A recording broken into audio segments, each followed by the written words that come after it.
అందరికీ నమస్కారం. మీడియా మిత్రులందరికీ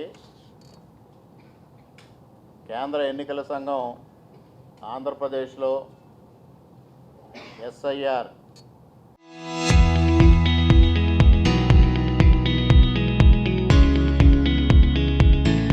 అంటే స్పెషల్ ఇంటెన్సివ్ రివిజన్ యొక్క షెడ్యూల్ ప్రకటించింది. ఒక్కసారి మీ ద్వారా అందరికీ తెలియజేయాలి. అదేవిధంగా భారతీయ జనతా పార్టీ కార్యకర్తలందరికీ కూడా ఈ విషయాన్ని తెలియజెప్పడం కోసం నేను మీడియా ముందుకు రావడం జరిగింది. ముఖ్యంగా జూన్ 15 నుంచి హౌస్ టు హౌస్ సర్వే ఎన్నికల కమిషన్ మొదలుపెట్టబోతూ ఉంది.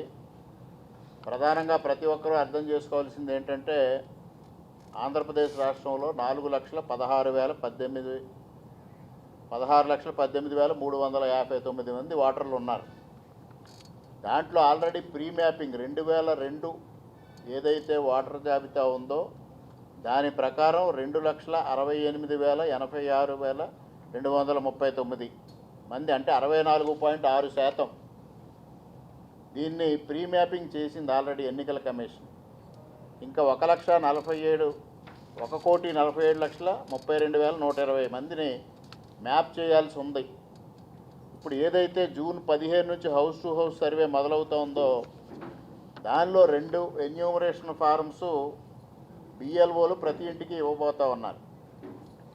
ఇచ్చిన తర్వాత 2002 ఓటర్ లిస్టులో ఉన్న వాళ్ళందరూ అదనంగా కొన్ని సమాచారం వారికి ఇవ్వాల్సి ఉంది. కలర్ ఫోటో కానీ లేదంటే ఫోన్ నెంబర్స్ కానీ ఆధార్ నెంబర్స్ కానీ ఇవ్వాలి. 2002 ఓటర్ లిస్టులో లేని వాళ్ళు కొత్తగా 12 ధృవీకరణ పత్రాలని ఎన్నికల కమిషన్ ప్రకటించింది. ఆ ధృవీకరణ పత్రాలని సమర్పించి ఓటర్ లిస్టులో నమోదు చేసుకోవాలి.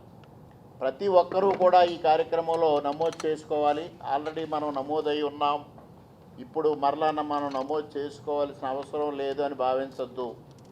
ముఖ్యంగా ప్రతి ఒక్కరూ కూడా ఈ ఎస్ఐఆర్లో పార్టిసిపేట్ చేయాల్సిన అవసరం ఉంది. ఎవరైతే 4,16,18,359 మంది ఓటర్లు ఉన్నారో అందరూ కూడా ఇవి సమర్పించాలి. ముఖ్యంగా కలర్ ఫోటోలు కానీ ఆధార్ నెంబర్లు కానీ ఫోన్ నెంబర్లు కానీ ఇవన్నీ సమర్పించుకోవాలని కూడా ఈ సందర్భంగా అందరికీ విజ్ఞప్తి చేస్తూ ఉన్నా. ఒకవేళ ఎవరైనా బిఎల్ఓలు ఇంటికి వచ్చి 2 ఫామ్స్ ఇవ్వకపోతే సిఈఓ ఆంధ్రప్రదేశ్ వెబ్సైట్ నుంచి డౌన్లోడ్ చేసుకునే అవకాశం కూడా ఉంది. Election commission of India website Andhra Pradesh CEO Andhra అనే దానిపై నుంచి వెబ్సైట్ నుంచి డ్రా చేసుకోవచ్చు. ఇట్లాగా జూలై 14 వరకు ఇది అప్లికేషన్స్ తీసుకోవడం జరుగుతుంది. మీకు ఇచ్చిన 2 ఎన్యూమరేషన్ ఫారమ్స్లో ఒకటి బిఎల్ఓ తీసుకొని రెండో దానిపైన ఎకనాలెడ్జ్మెంట్ చేసి మరలా వెనక్కిస్తారు.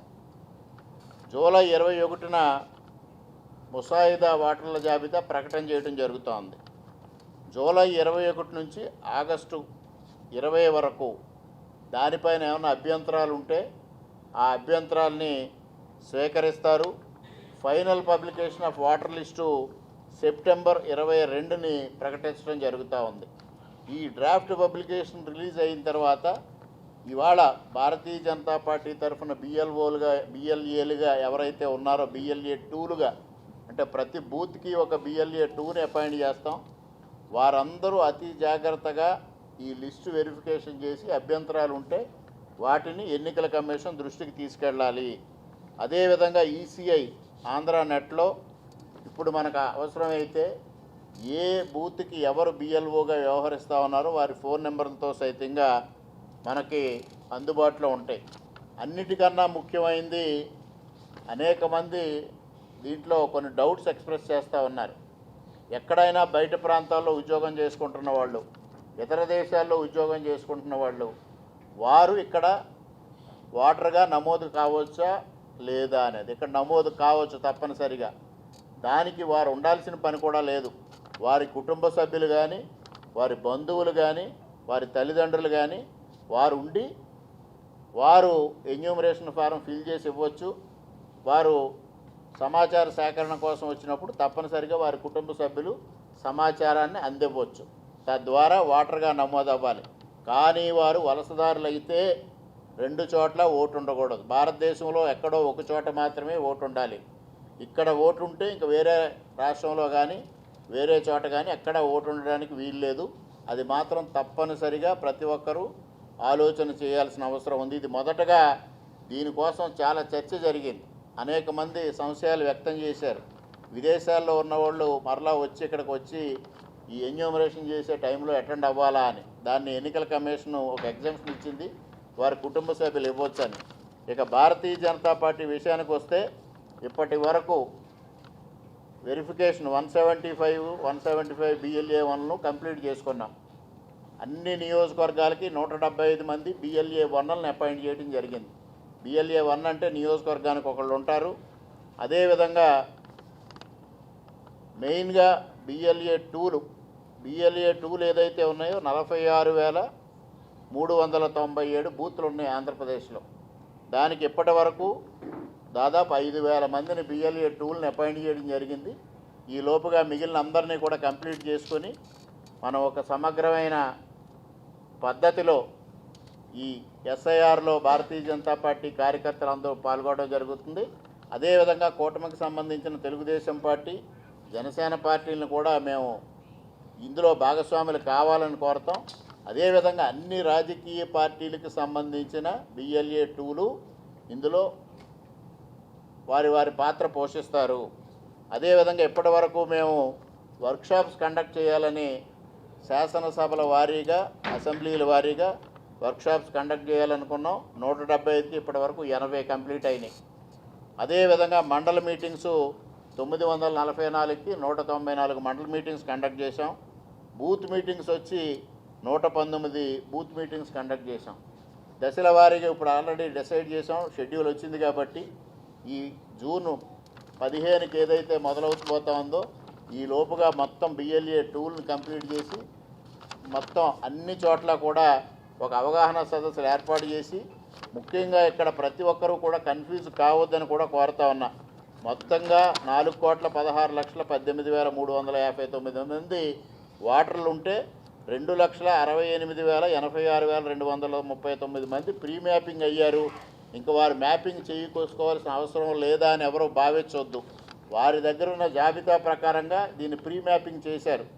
మిగిలిన 1,47,00,000తో పాటు వీరు కూడా మరలా అదనంగా ఆ పత్రాలన్నీ సమర్పించాల్సిన అవసరం ఉంది.